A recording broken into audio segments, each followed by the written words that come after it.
In this lecture, we're going to talk about literacy outcomes in children with autism spectrum disorders. I'll warn you that this lecture is a lot lengthier than others, but I feel like literacy is a place where we receive very little guidance elsewhere, so I wanted to spend a little extra time on it.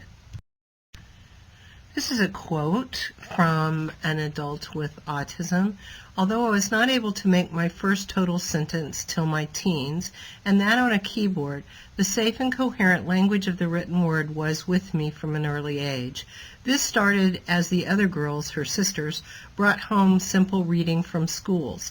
I must have been very young because I think I could understand some of the words in Jenny's, one of her sisters, very first reader, and she started school when I was 2½. A picture of a ball and the 4 letters that were below it came together in completely synchronized way. But I know that until I was a lot older, I never connected those symbols with the huggable plastic sphere I could hold in my hands. I never developed the urge to follow a written or symbolic instruction, and I never became automatic at speaking a written word, so no one knew I could read. At that stage, I would have not seen any point in showing that I could. Now, I included this quote because of several reasons. First, to let you know that even if children are nonverbal, they could very well be literate. Secondly, to point out that symbol desynchronization that we talked about, where they can match the word with the picture but not know what the object that it stands for, that connection. And lastly, look how theory of mind really impacts her. She doesn't realize that she needs to tell others that she knows this. These are all things to really keep in mind when we're thinking of literacy with children with autism. So what do we know about ASD and literacy?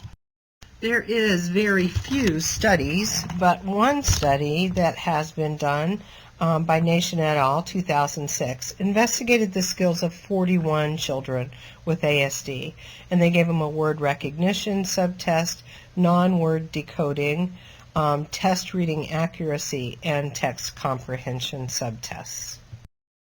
And what they found is that there were different patterns of readers, and that kind of goes with what we know about children with autism, right? They're not a homogeneous group. So that's what they found. They found some were good at decoding, but with poor comprehension. So that would be the Hyperlexia reading profile. And they bring inadequate use of language skills to really create meaning from the message. We know that there is a strong association between autism and hyperlexia, and I think that probably goes back to the functional connectivity that we talked about in the beginning, that processing of visual spatial skills at a much lower cortical level. And we also know that comprehension often reflects language abilities. They have coherence issues. In other words, it's very difficult for them to have meaning weave throughout a paragraph or a story over different pages, and that it suggests that there's a preoccupation with text and reading.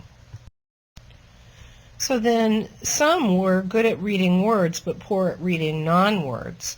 So some readers had a difference between the word and their non-word decoding abilities, and then some were adequate in word reading but were very poor in non-words. So they really had inadequate phonological decoding skills. So they suggested that this may be related to the individual's overall functioning level. The normal readers showed little differences or show little differences between reading words and non-words. And then some children were poor at reading both non-words and words.